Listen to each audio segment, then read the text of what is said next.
C'est-à-dire qu'on fonde ce qu'on appelle la théocratie, le pouvoir de Dieu. Si je suis roi et que je vous dis il faut m'obéir, je vous dis ça n'est pas à moi que vous obéissez quand vous m'obéissez, c'est à Dieu. Ça veut dire que si vous me désobéissez, c'est à Dieu que vous désobéissez aussi. Donc l'association temporelle spirituelle, l'association même dans une logique de causalité, c'est-à-dire que le temporel n'est jamais que l'émanation du spirituel, ça devient une vérité avec Constantin. C'est une religion extrêmement intéressante pour le pouvoir, puisqu'elle dit en gros, tout pouvoir venant de Dieu, vous devez accepter le pouvoir. Si vous refusez le pouvoir, alors vous vous opposez à Dieu. Et puis après, c'est une religion qui vous dit, pardon, souffrez, identifiez-vous à la passion du Christ. Le Christ est mort sur la croix, eh bien, si vous voulez exister, il faut imiter Jésus. Le christianisme, c'est ça, c'est l'imitation de la vie de souffrance de Jésus. Formidable pour un chef d'État, pour un empereur, de disposer d'une idéologie qui dit souffrez, ne vous rebellez pas. Pas de révolution, pas de rébellion. Si vous souffrez, qu'on vous frappe, qu'on vous maltraite, qu'il y a de l'esclavage, que vous n'êtes pas payé, etc., c'est pour le bien, c'est pour votre propre bien. Vous achetez votre paradis. Donc c'est une religion extraordinaire. Et Constantin qui en a besoin, Constantin est un personnage de sac et de corde, qui tue, qui massacre, qui fait assassiner autour de lui 2 ou 3 personnes parmi ses proches, notamment une épouse, a une mère qui s'appelle Hélène, avec laquelle ils vont construire la biographie de Jésus. C'est-à-dire que Hélène s'en va en Palestine, et comme par hasard, elle retrouve en Palestine la croix, les clous, l'épine, la couronne d'épines, le manteau du Christ, tout est là. 4 siècles plus tard, on retrouve tout ça intact. Et on vous dit, ben voilà, Jésus finalement, qui était un concept, devient une réalité. Puisqu'on a retrouvé son manteau, puisqu'on a retrouvé la croix, les clous, puisqu'on a retrouvé toutes ces choses-là. Et on commence à faire à organiser un culte des reliques. On commence à fabriquer une biographie à Jésus qui n'en avait pas précédemment. On lui donne un corps. Ce corps de papier devient finalement un corps qu'on entrevoit. Et l'art va jouer un rôle extrêmement important, et nous en sommes encore là. L'art est là pour donner figure à une mythologie. C'est-à-dire que quand vous allez dans une église de campagne, et que vous voyez dans l'église une peinture où on descend Jésus de la croix, par exemple, Jésus, il est blanc, il a les yeux bleus, et il est blond. C'est-à-dire assez peu palestinien.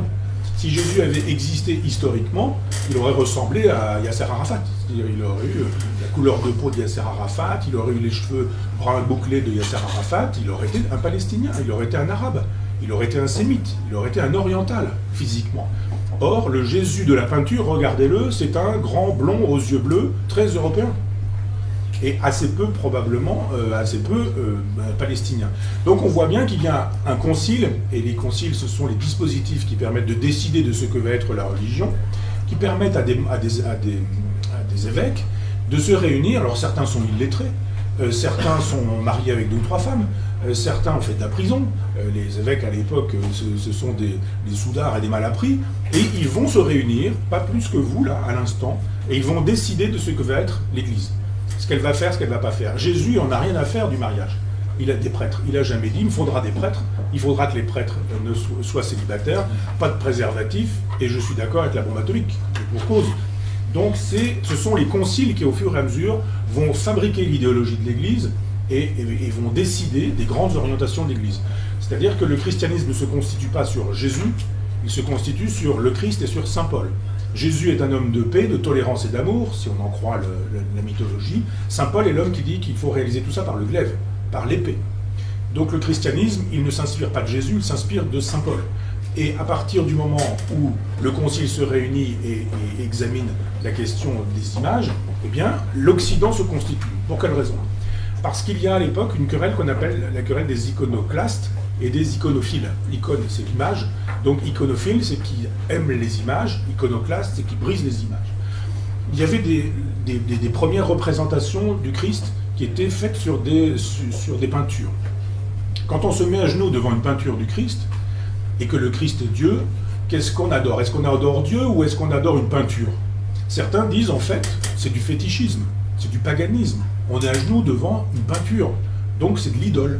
Et il faut détruire ces idoles-là. Dieu n'a pas besoin de représentation. Et puis ceux qui nous disent, mais non, c'est une occasion, c'est un moyen, on dirait aujourd'hui c'est un média, c'est quelque chose qui nous porte vers Dieu et vers la divinité, Et donc, on a le droit de faire des images de Dieu, des images des divinités, sans qu'on soit pour autant des païens. Le concile débat, redébat, débat encore, ça dure longtemps. Et à un moment donné, quand je dis longtemps, c'est sur des dizaines d'années, et à un moment donné, on tranche et on dit, oui, iconophilie, on a le droit à l'image. À partir de ce moment-là, cette religion qui aurait été sinon purement conceptuelle devient une religion extrêmement physique. L'art, c'est ce qui permet de donner un corps à Jésus qui précédemment n'en avait pas, puisqu'il n'avait pas d'existence.